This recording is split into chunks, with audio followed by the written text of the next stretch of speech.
اور یزید کے دربار میں پہنچنے کے بعد پھر یزید نے اس سر مبارک کے بارے میں کیا فیصلہ کیا، اس بارے میں 3 اقوال ہے۔ بعض لوگ کہتے ہیں کہ سارے سروں کو اس نے دمشق میں دفن کرا دیا، وہاں پر ابھی بھی ملک شام میں 72 سروں کے مزارات موجود ہیں، یہ ایک قول ہے۔ دیکھیے کسی بھی معاملے میں اقوال بہت ہوتے ہیں، لیکن محققین اسی قول کو ترجیح دیتے ہیں جس پر اکثریت کا اتفاق ہوتا ہے، یا معتبر لوگ جس کو زیادہ نقل کرتے ہیں۔ تو پہلا قول یہ ہے کہ وہ سروں کو وہیں پر دفن کرا دیا گیا، حالانکہ ملک شام میں ان سروں کی میں نے خود بھی مزارات کی زیارت کی ہے، وہاں 72 سر موجود ہیں، ایک قول۔ دوسرا قول یہ ہے کہ جب اہل بیت کا لٹا ہوا قافلہ مدینہ منورہ یزید نے بھیجا تو ان سروں کو سیدہ زینب پاک اور امام زین العابدین کربلا لے کر کے گئے واپس سے، اور کربلا میں جس کا مزار جہاں تھا اس کا سر وہیں پر ساتھ میں دفن کر دیا گیا۔ کثیر علماء اہل سنت نے اس پر بیان کیا کہ جہاں امام کا وجود ہے، جہاں جسم ہے، وہیں پر سر انور بھی موجود ہے۔ تیسرا قول یہ ہے کہ امام علی مقام کا سر انور سارے سروں کو ملک شام میں دفن کر دیا گیا، اور امام کا سر ثبوت کے طور پر مدینہ منورہ کٹا ہوا سر اہل البیت رسول اللہ کے دربار میں لے گئے، اور جہاں آج سیدہ فاطمۃ الزہرا کا مزار ہے وہیں پر ان کے پہلو میں امام حسن اور سیدہ فاطمۃ الزہرا کے پہلو میں امام حسین کا سر دفن کر دیا گیا، یہ بھی قول ہے۔ لیکن اب آئیے ایک اور قول جس پر بڑے بڑے محققین نے جو بات بیان کی، مکاشفین نے جو بات بیان کی، وہ یہ ہے کہ امام علی مقام کا سر انور اسقلان کے اندر دفن کیا گیا۔ اسقلان ایک علاقہ ہے، وہاں پر دفن کیا گیا، یعنی 61 ہجری سے امام علی مقام کا سر انور اسقلان میں دفن تھا۔ 6 صدی ہجری میں یعنی 540 کے بعد، 5 جو غوث پاک کا زمانہ ہے، 540 کے بعد جس وقت انگریزوں نے اسقلان پہ قبضہ کیا، اس دور میں مصر میں فاطمیوں کی حکومت تھی، فاطمیوں کی حکومت تھی۔ یہ لوگ اہل البیت کے محبت کے دعوے دار تھے، اور محبت اہل بیت میں اپنے آپ کو فاطمی کہتے تھے۔ وہ آل فاطمہ سے نہیں تھے، لیکن اہل البیت کی محبت میں وہ اپنے آپ کو فاطمی کہتے تھے۔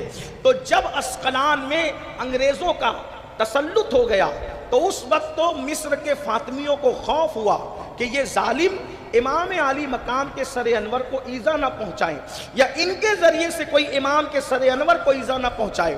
تو اس وقت مصر کا جو بادشاہ تھا، اس نے، جس کا نام طالع صالح بتایا جاتا ہے، اس نے جو ہے بڑی رقم دے کر، ان انگریزوں کو بڑی رقم دے کر یہ اجازت لی کہ یہاں ایک قبہ ہے اور اس میں ہمارے نبی کے نواسے کا سر ہے، وہ سر آپ ہمیں نکالنے کی اجازت دیں اور وہ سر ہمیں دے دیں، اس کے بدلے میں جتنی رقم آپ کو چاہیے وہ رقم آپ لے لیں۔ انہوں نے وہ رقم لے لی، امام علی مقام کے سر انور کا جو مزار تھا اس کو کھودنے کی اجازت دی، جیسے وہ سر کھودا گیا۔ یہ بات جو میں پڑھ رہا ہوں آپ کے سامنے اہل سنت کی بڑی مستند اور معتبر کتب میں ہے، لیکن ایک ہی کتاب کا حوالہ دے رہا ہوں، یہ روایت نور الابصار، نور الابصار نام کی کتاب، جس کو لکھا ہے علامہ شیخ مومن شبلنجی رحمۃ اللہ علیہ نے۔ اور یہ کتاب کیوں لکھی گئی اس کو بھی سن لیں۔ علامہ شیخ مومن شبلنجی یہ نابینا ہو گئے تھے، اندھے ہو گئے تھے، آنکھوں کی بینائی ختم ہو گئی تھی۔ تو شیخ مومن شبلنجی نے منت مانی، اے اللہ اگر تو مجھے آنکھ عطا کرے تو میں تیرے محبوب کی اہل بیت کی شان میں ایک کتاب لکھنے کا وعدہ کرتا ہوں، بس تو مجھے روشنی دے دے، میں کتاب لکھوں گا اہل البیت کی شان میں۔ بس یہ دعا کرنا تھی، اللہ نے ان کی آنکھوں کو روشن کر دیا۔ پھر انہوں نے کتاب لکھی اہل البیت کی شان میں، اس میں انہوں نے رسول اللہ کی مختصر سیرت لکھی، صدیق اکبر کا مختصر تذکرہ کیا، فاروق اعظم کا مختصر تذکرہ کیا، عثمان غنی کا مختصر تذکرہ کیا، مولا علی کا مختصر تذکرہ کیا، امام حسن کا مختصر تذکرہ کیا، اور امام حسین کا انہوں نے تفصیل سے تذکرہ فرمایا۔ پھر امام زین العابدین، امام محمد باقر، امام جعفر صادق، امام موسیٰ کاظم، یہ سارے ائمہ اہل بیت کا انہوں نے ذکر ذکر فرمایا. اللہ اکبر. یہ تذکرہ اس کے بعد انہوں نے کیا. بڑی خوبصورت کتاب ہے, اہل سنت میں بہت مستند اور معتبر مانی جاتی ہے. اس کتاب سے میں پڑھ رہا ہوں. حضور تاج الشریعہ رحمت اللہ علیہ نے بھی اپنے فتاوی جات میں جو نور الابصار کا حوالہ پیش فرمایا ہے. یعنی اتنی یہ مستند کتاب, یعنی کہ ہمارے دور کے علماء محتاطین بھی اس کو اپنے باتوں کے لیے اور اپنے جو موقف کے لیے بطور سند حوالہ اس کتاب کا پیش کرتے ہیں. اسی کتاب سے میں آپ کے سامنے یہ پیش کر رہا ہوں کہ آپ کو یعنی سمجھ میں آنا چاہیے کہ امام علی مقام کی ہستی کا نام ہے. یاد رکھنا, امام حسین کے بارے میں یہ چلا چلی کی باتیں ہم نہیں کرتے, حقائق ہے حقائق, اور حسین کی ہستی کو کہتے ہیں. آپ کو آگے اندازہ ہونا چاہیے, اور بچوں کو یہ بتائیے کہ یہ خاندان نبوت کی شان کے مالک ہیں, ان کے مرتبے کیا ہے, مقام کیا ہے.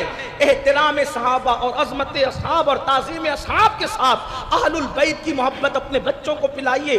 آج ہر باپ فکر مند ہے, میرا بیٹا ایمان پہ رہے گا کہ گمراہ ہو جائے گا, میرا بیٹا ایمان پہ رہے گا کہ گمراہ ہو جائے گا. میں نے کہا گمراہی سے بچنے کے لیے تو 1400 سال پہلے اعلان ہو گیا, لوگوں میں تم میں دو بھاری چیزیں چھوڑ کے جا رہا ہوں, جب تک اس کو پکڑے رہو گے تم گمراہ نہیں ہو سکتے. زبان رسالت کہہ رہی ہے دو چیزوں کا دامن پکڑ لو, کبھی گمراہ نہیں ہو سکتے. فرمایا ایک اللہ کی کتاب قرآن ہے اور دوسرے میرے اہل البیت ہے, ان کا دامن پکڑو, گمراہی سے محفوظ ہو جاؤ.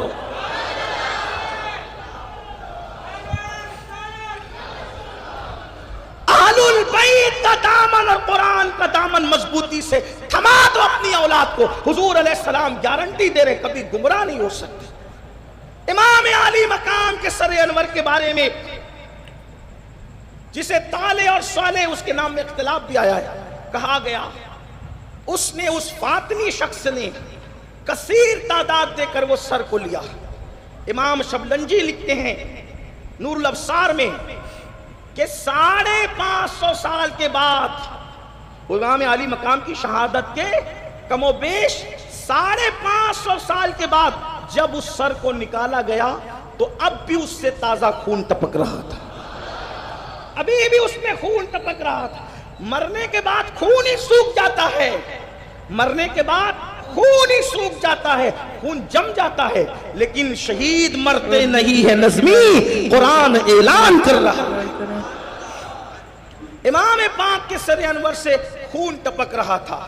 جس وقت وہ سر اسقلان سے مصر لایا گیا تو اس شان سے لایا گیا جیسے بادشاہ کی سواری آتی ہے. اور بادشاہ کیا ہے, اور بادشاہ کی اوقات کیا ہے؟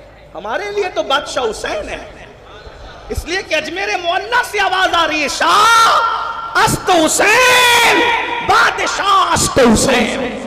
حسین شاہ بھی ہے اور حسین بادشاہ بھی ہے. دین است حسین, دین پناہ است حسین. حسین دین بھی ہے اور دین کو پناہ دینے والے بھی ہے. سرداد نداد دست در دست یزید, حقا کی بنائے لا الہ است حسین. بادشاہوں کی طرح بارات کی شکل میں وہ سر انور لایا گیا.